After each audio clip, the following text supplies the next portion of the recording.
mean, besides tier 3 units and stuff like that, but they're probably the best anti-tower unit because the fact that they can be healed by priests. And also, if you've been noticing, the Blood Mage has been able to get out there and flame strike a lot of times, pushing the siege back, which, because of their low cooldown rate, or high cooldown rate, however it is, the cooldown rate is not great on the siege. So whenever he flame strikes and he makes all of his units move their position, that's a great way to keep the demolishers from destroying the base. It's just a great way to push them around, to make them stop attacking.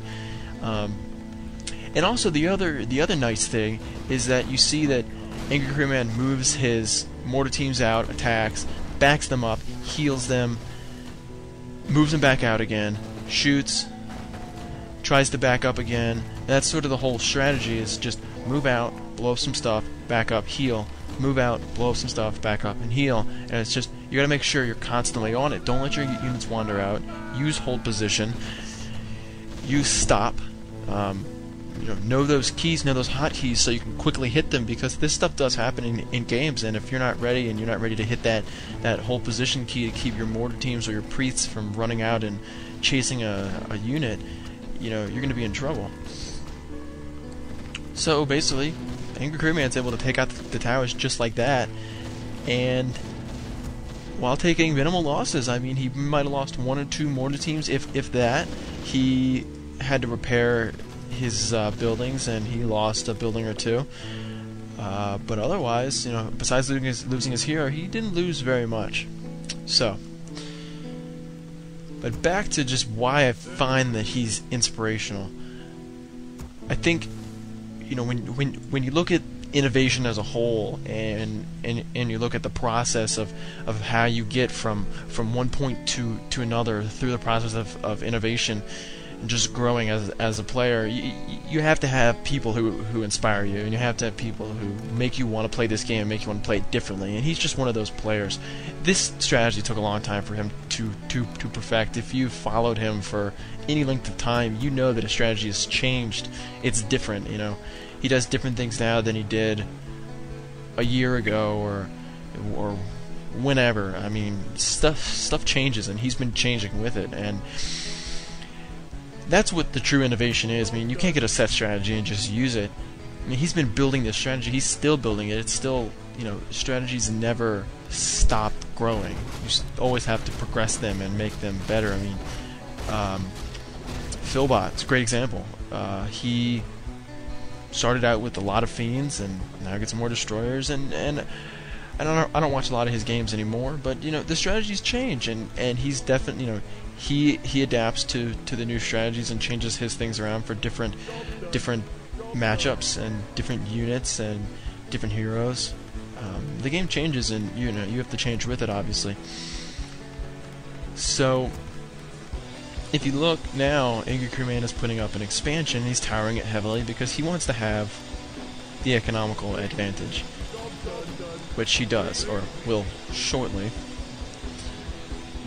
So, but see, you can see how Angry Crewman is not spending a lot of time creeping or doing much of anything. He's really focused on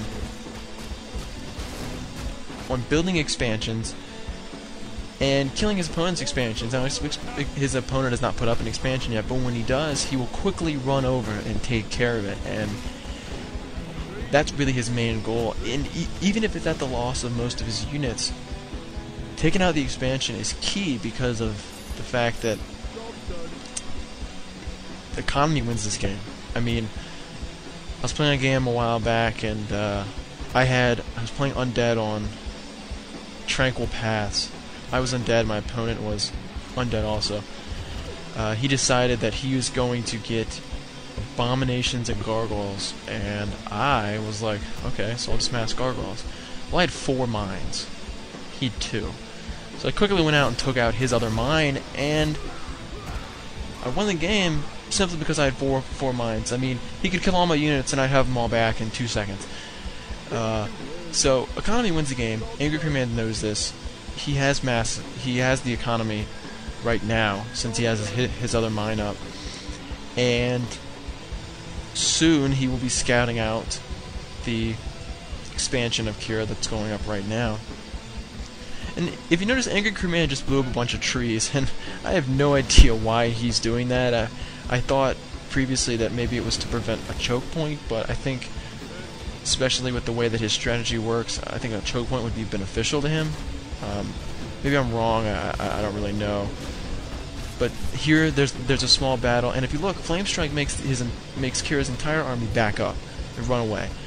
Maybe he's running away from the towers, but really Flame Strike does more damage than all the towers, and because Angry Crewman is hiding behind the towers and using Flame Strike, there's really no chance that Kira can beat him with the simple units that he has, even though the units, as in Wind Riders, Raiders, and Demolishers, are the perfect counter to Mortars and Casters.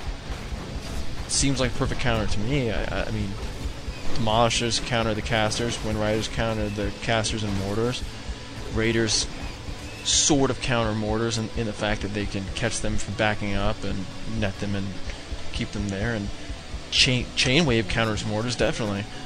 So,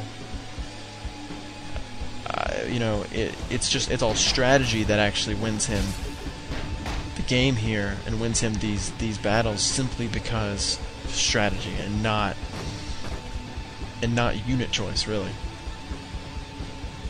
So you can see that he just used his invisible Blood Mage to scout out the expansion of Kira, and basically he's gonna run over. I forget if he harasses now. I think he does. Yeah, he goes over to harass like he always does. And if you look at level 2, I mean, just demolished the peons. His entire peon, all of his peons are at like 5 health. He's forced to town portal out, which is a shame, because if you go over Kira's line of peons that are currently getting wood, 10 HP, 17 HP, it's, you know, under 100 on the other two, and that would have been a great kill, but Kira's army happened to be real close, and he has a net and all this, you know, chain lightning and shockwave, and he'd easily be able to take him down. So he was definitely made the right choice in town portaling out. But now if you look up at the top, there's a bunch of invisible mortars. Well, what do you think he's gonna do with those? Exactly, he's gonna take down the expansion. He has to take down the expansion to gain an economical advantage.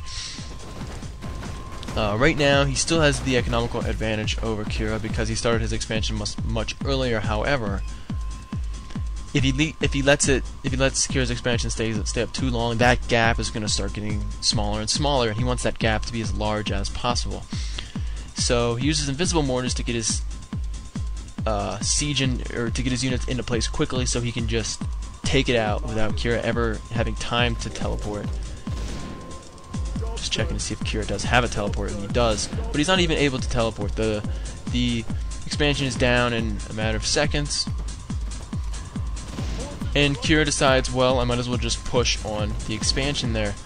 But if you notice, there's a bunch of gyrocopters, and the gyrocopters take down the Wind Riders, and the main point to these copters was to hide them. Angry Command decided that if he hid the copters, it'd be very easy to take out the Wind Riders. And you always have to think about what your opponent is countering, and this is why I like him, because he obviously thinks about what his opponent is thinking. His opponent is obviously saying, I need to counter these casters and mortars. Well, I'm going to get Wind Riders, because that's the best counter. But not thinking that, oh, some copters are going to come out of nowhere. So he hid the copters, and he brings them out, and they destroyed the Wind Riders in a matter of seconds. They die really quick, the copters. And the tables are turned just like that by using a unit that costs, what, 90 gold, 30 lumber? And if you look at the scores are very similar. It's just a lot of good strategy, and a lot of thought was put into what to do.